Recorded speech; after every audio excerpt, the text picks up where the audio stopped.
The end of an era is upon us, and I really need a trim. My goodness, look like a hobo. People don't say hobo anymore. The end of an era is upon us. While I record this video, I'm still not quite finished the roof job, and you can see bits of the roof still bare over there, and the old black paper lying around. But while that is going on, there is another thing going on, and it is the end of my time here in this workshop. Certainly not the end of this channel. But I'm packing up. Moving a workshop is a big job, especially if you've got lots of wood. There's a lesson learned there, and I'll share that later.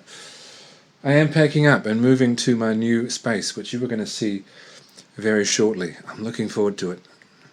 Come on, check it out.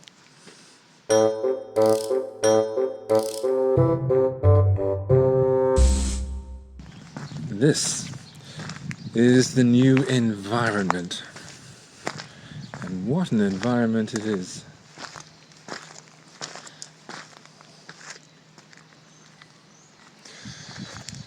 Out in the country, although town is just that way, and town is now Masterton rather than Carterton, which is very close to Carterton, so we haven't moved very far, but my goodness.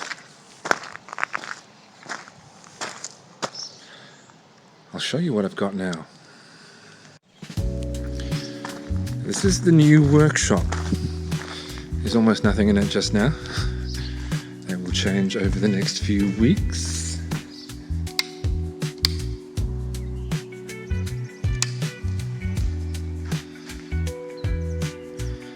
It looks enormous by comparison. It is bigger.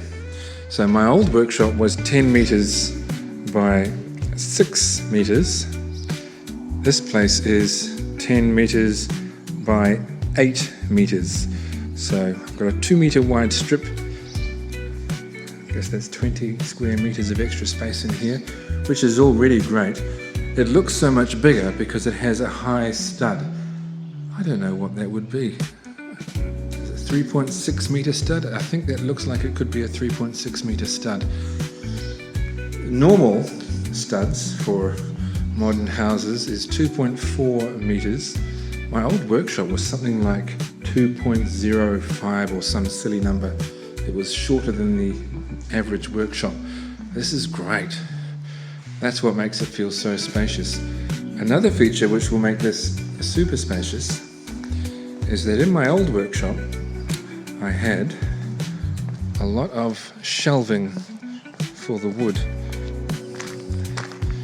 In this workshop I'll have none, because it's all in this smaller shed just next door. This is 6 meters by 9 meters, so it's almost 6 by 10, which is what my old workshop was.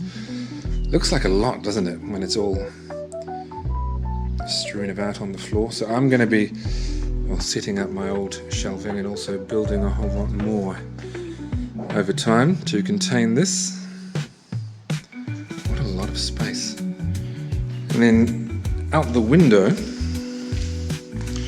can see my new backyard, or at least I'll be able to see it a bit better once the window is clean. My new backyard.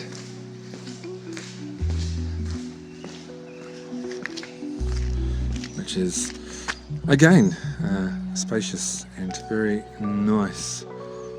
Turns out the further you go away from towns, the more affordable land is, although less affordable than where I was, but it's worth it. It is worth it. And on this property is a significant project which will become a significant feature of this channel.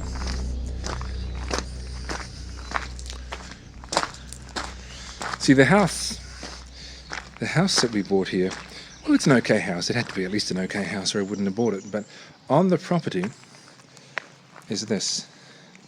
This is an old farrier's cottage. A farrier, of course, is the fellow who works with the horses' feet, makes their shoes, fits their shoes, looks after their hoofs and all that jazz.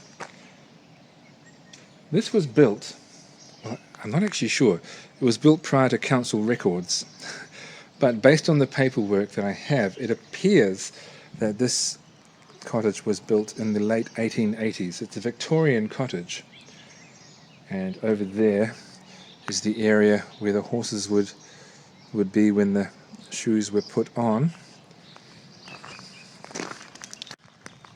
And inside this cottage was a bit of a shock when I first came in here.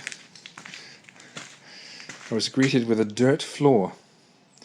This is the area where the farrier would do his work. That is a forge.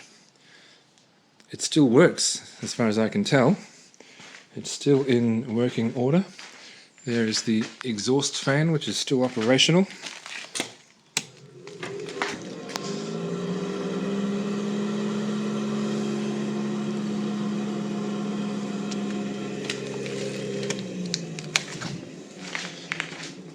The other half of this cottage is up on piles. Concrete piles, which is good.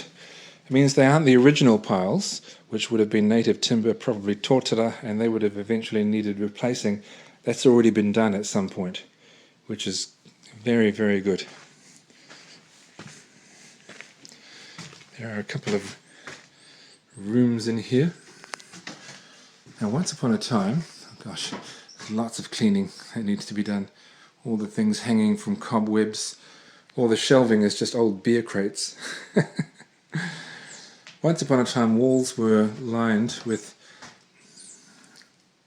relatively thin, solid planks of wood called sarking, and wallpaper would be put over the sarking.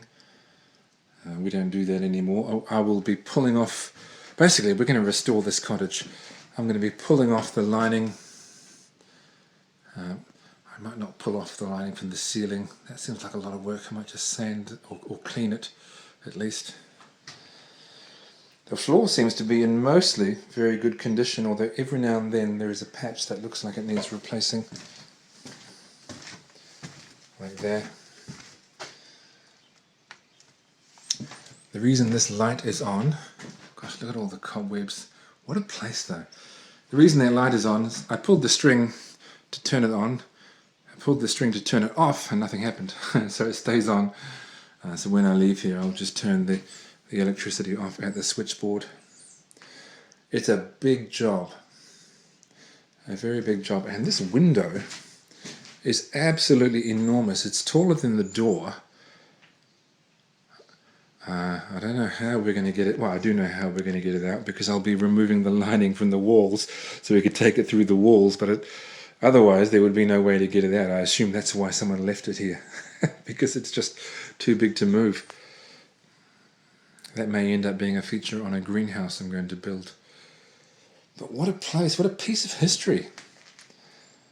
What an absolute gem this can be.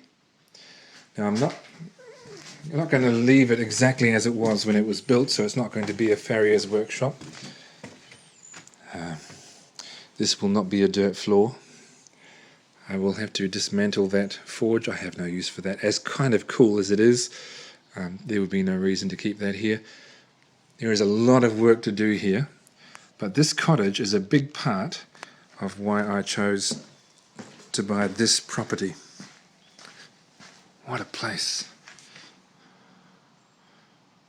So that's what's happening at the moment. It's probably the main reason, yeah, it is the main reason why there haven't been any project videos recently.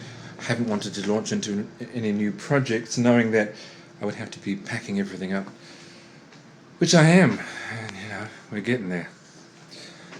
There is going to be a video before too long, not quite a carpentry thing, I guess kind of a building thing. I'm fixing the roof, basically. I'm restoring the roof on this workshop because that seems like a good thing to do for whoever ends up buying this place. So keep your eye out for that. That'll be out shortly. Other than that, things are in transition. The next time you see anything apart from that roofing video, it'll be in the new location. There is still lots of setting up there to do. I've got some shelving to build. I need to have some electrical work done so I can have a 15 amp outlet for my Big machine there. Yeah, look, okay. Very busy. I'll see you soon. Don't lose hope. I haven't gone anywhere.